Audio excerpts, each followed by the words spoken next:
دین کے طالب علم ہیں اور دارالعلوم ندوۃ العلماء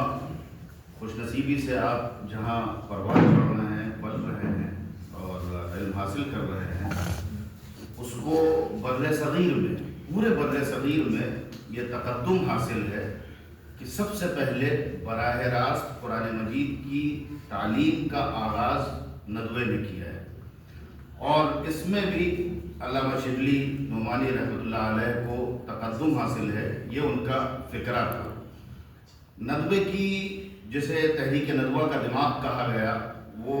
شبلی کی شخصیت تھی، اور پھر ندوے کی جو اٹھان ہوئی اور پوری دنیا میں اس کی جو شہرت ہوئی، اس میں کوئی دو رائے نہیں ہے کہ اس میں مرکزی کردار مولانا علی میاں رحمۃ اللہ علیہ کا ہے۔ اور دونوں کے درمیان اگر آپ کڑی دیکھیں جو شبلی اور علی میاں کو جوڑتی ہو، تو وہ علامہ سید سلیمان ندوی رحمۃ اللہ علیہ کی کڑی ہے۔ علامہ شبلی کی فکر میں بھی قرآن مجید رچا بسا ہوا تھا، جس کا نتیجہ یہ ہوا کہ ندوۃ العلماء نے سب سے پہلے بر صغیر میں قرآن مجید کی براہ راست تدریس کا آغاز کیا۔ سید صاحب کے بارے میں مولانا علی میاں رحمۃ اللہ علیہ نے لکھا ہے، اور پورے اعتماد کے ساتھ لکھا ہے کہ سید صاحب نے جو کچھ بھی لکھا وہ ایک طرف، لیکن سید صاحب کا اصل ذوق جو تھا وہ قرآن کا ذوق تھا۔ سید صاحب کا اصل موضوع قرآن تھا، اور مولانا علی میاں رحمۃ اللہ علیہ کا بھی اصل موضوع قرآن تھا۔ انہوں نے تاریخ کے حوالے سے یا فکر اسلامی کے حوالے سے بھی جو کچھ لکھا ہے وہ قرآن مجید کی تفسیر کے طور پر پیش کیا ہے، اور مولانا اپنے خطابات میں بارہا یہ فرمایا کرتے تھے کہ میں تاریخ کو قرآن مجید کی سب سے بہترین تفسیر سمجھتا ہوں۔ تو اس کے باوجود جب میں نے فضلاء ندوہ کی قرآنی خدمات پر کام کا آغاز کیا، تو میں نے یہ کرائیٹیریا بنایا کہ جو بھی صاحب تصنیف ندوی ہو، خواہ اس کا ایک رسالہ ہی کیوں نہ ہو، اس کا اس میں تذکرہ آ جانا چاہیے۔ تو میری حیرت کی انتہا نہیں رہی، چونکہ آپ تخصص پر قرآن کے طلبہ ہیں اور دارالعلوم ندوۃ العلماء کے ہیں، آئندہ آپ کا بھی شمار فضلاء ندوہ میں ہوگا، اس لیے میں یہ بات پوری ذمہ داری کے ساتھ کہہ رہا ہوں کہ اس وقت مجھے سخت حیرت ہوئی کہ جس ادارے نے قرآن مجید کی براہ راست تدریس سب سے پہلے بر صغیر میں شروع کی، اور جس نے یہ طرح ڈالی کہ خطابات ہوں یا مقالات ہوں، وہ ان کی اصل فکر اور ان کا اصل خمیر جو ہے وہ قرآن مجید سے اٹھایا جائے۔ آپ سید صاحب کو دیکھ لیجئے، اس دور کے دیگر ندویوں کو دیکھ لیجئے، حضرت مولانا علی میاں رحمۃ اللہ علیہ کو دیکھ لیجئے، اور اس کے بعد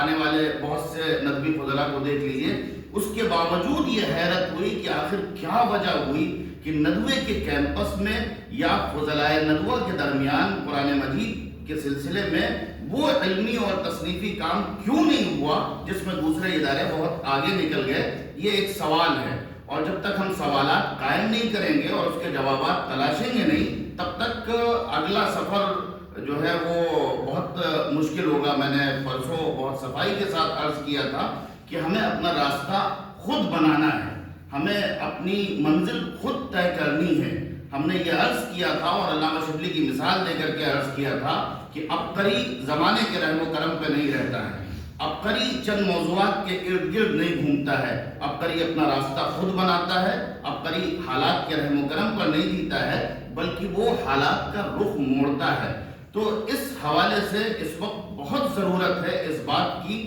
کہ قرآن مجید کا جو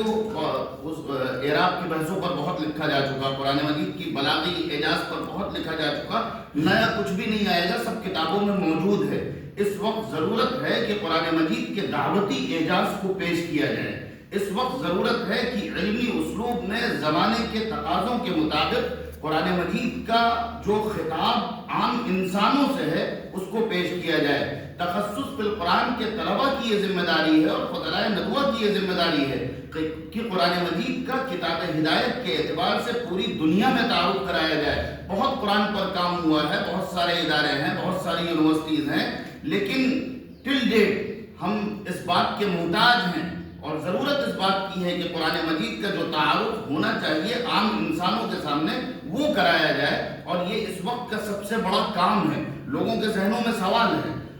غزہ کا معرکہ چھڑا ہوا ہے، اور لوگ یعنی ہم جس طرح سے ان کی صورتحال کو بیان کرتے ہیں تو نوجوانوں کے ذہنوں میں آٹومیٹکلی یہ سوال آتا ہے کہ جب اتنی خصوصیات ہیں، اتنے بڑے مومنین ہیں، تو پھر آخر اتنی آزمائش اتنی طویل کیوں ہوتی جا رہی ہے؟ خدا کی نصرت کیوں نہیں نازل ہو رہی ہے؟ اس سوال کا جواب عام انسانوں کو جو ان کو دہریت تک لے جاتا ہے، اس سوال کا جواب دینے کے لیے آپ جیسے نوجوان طلبہ